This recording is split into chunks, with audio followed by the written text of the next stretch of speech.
పొంగనూరు పట్టణంలో 9 రోజుల ముందు ఆఫియా అనే చిన్న 7 ఏళ్ల అమ్మాయి మిస్సింగ్ అవడము, దాని తర్వాత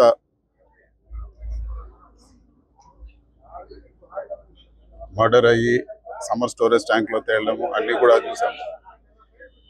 చాలా బాధాకరము. జగన్మోహన్ రెడ్డి గారు వచ్చి కుటుంబాన్ని పరామర్శించి న్యాయం కోరుతానని చెప్పిన రెండో రోజే మంత్రులందరూ కూడా రావడము, కేసు కూడా ఒక కొలికి రావడము, ఇవన్నీ కూడా మనం చూస్తా ఉన్నాము. ఇదే ఇంట్రెస్ట్ మొదటి రోజే ఉండింటే బహుశా పాప ప్రాణాలతో కాపాడిండొచ్చు అని చెప్పి కూడా నేను భావిస్తున్నాను. ఆ పాప వాళ్ళ తండ్రి ఉన్నారు, వాళ్ళ కుటుంబానికి కూడా అన్ని విధాల సహకారం ఉంటాము. జగన్మోహన్ రెడ్డి గారు కూడా ఇప్పుడు కేసు ఒక కొలికి వచ్చినందువలన మేము ఆయన్ని పర్యటన వాయిదా వేసుకోమని చెప్పి నేను కూడా రిక్వెస్ట్ చేయడం జరిగింది. వైఎస్ఆర్ కాంగ్రెస్ పార్టీ తరఫున వాళ్ళ కుటుంబానికి అన్ని విధాలా మేము అండగా ఉంటాము. అదేవిధంగా మేము కోరుకునేది ఒకటే, ఈ కేసులో ఇంకా కూడా లోతుగా దర్యాప్తు చేసి వీళ్ళందరికీ కూడా కఠిన శిక్ష విధించాలని చెప్పి కూడా మేము కోరుతున్నాము. ఖచ్చితంగా వీళ్ళకు ఉరిశిక్ష పడే విధంగా చర్యలు తీసుకోవాలి.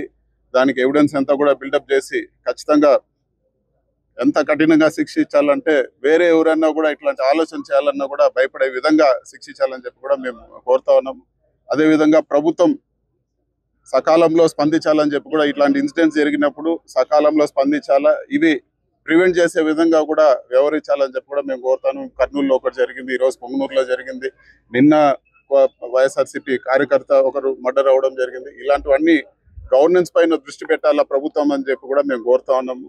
అంతేగాని పనికిరాని విషయాలపైన దృష్టి పెట్టి ప్రజలకు ఉపయోగం లేని విషయాలపైన దృష్టి పెట్టకుండా ప్రజలకు ఏదైతే ప్రభుత్వం ఒక భరోసా కల్పించాలో దానిపైన దృష్టి పెట్టాలని చెప్పి కూడా మేము కోరుతా ఉన్నాము.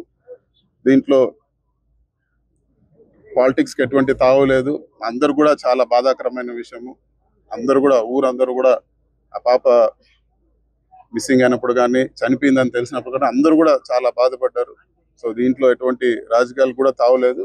అదేవిధంగా ఈ ఫ్యామిలీకి ఒక ఎంపీ ఎమ్మెల్యేగా మేము అందరూ కూడా ఖచ్చితంగా వాళ్ళకి ఎప్పుడు కూడా అండగా ఉంటాము. ఈ కేసు ఒక లాజికల్ ఎండ్కి వచ్చి ఖచ్చితంగా వాళ్ళకు కఠినమైన శిక్ష పడే వరకు కూడా మేము ఖచ్చితంగా ఫాలోఅప్ చేస్తామని చెప్పి కూడా నేను తెలియజేస్తాను.